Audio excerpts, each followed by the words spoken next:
સુરત ગ્રામ્ય એલસીબીએ જોડવા ગામના શિવ પેલેસ શોપિંગ સેન્ટરમાં દરોડા પાડી જાણીતી કંપનીઓના નામે વેચાતી ડુપ્લિકેટ પ્રોડક્ટનો ભંડાફોડ કર્યો છે. સુરત ગ્રામ્ય એલસીબીએ જોડવા ગામના શિવ પેલેસ શોપિંગ સેન્ટરમાં દરોડા પાડી જાણીતી કંપનીઓના નામે વેચાતી ડુપ્લિકેટ પ્રોડક્ટ્સનો ભંડાફોડ કર્યો છે. દરોડા દરમિયાન નકલી લાઇઝોલ ફ્લોર ક્લીનર, હાર્પિક અને સનસિલ્ક શેમ્પૂનો મોટો જથ્થો મળી આવ્યો.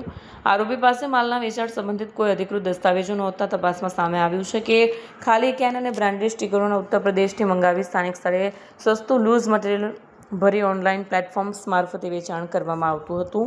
પોલીસે સંબંધિત કંપનીઓને જાણ કરી છે અને આંતરરાજ્ય નેટવર્કમાં અન્ય વેપારીઓ તેમજ ઉત્તર પ્રદેશના સપ્લાયરોની સંડોવણી અંગે વધુ તપાસ શરૂ કરી છે. પોલીસ મહાનિરીક્ષક શ્રી પ્રેમવીર સિંહ સાહેબ તથા પોલીસ અધિક્ષક શ્રી રાજેશ ગઢિયા સાહેબ નાઓએ વિસ્તારમાં ચાલતી ગેરકાયદેસર પ્રવૃત્તિઓ શોધી કાઢી કાયદેસર કાર્યવાહી કરવા માટે આપેલ સૂચના અનુસંધાને એલસીબીની ટીમ વિસ્તારમાં પેટ્રોલિંગમાં હતી.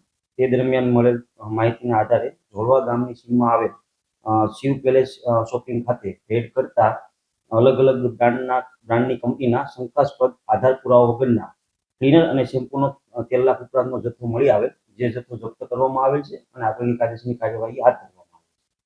પકડાયેલ ઈસમનું નામ વિવેક દીપકભાઈ ફળદુ છે. પ્રાથમિક પૂછપરછ અનુસાર આજે ડબ્બા અને સ્ટીકર જે યુપી ખાતેથી મંગાવવામાં આવતા હતા અને અહીંયા લોકલ માર્કેટમાંથી લૂઝ શેમ્પૂ ખરીદી અને એમાં ભરવામાં આવતું.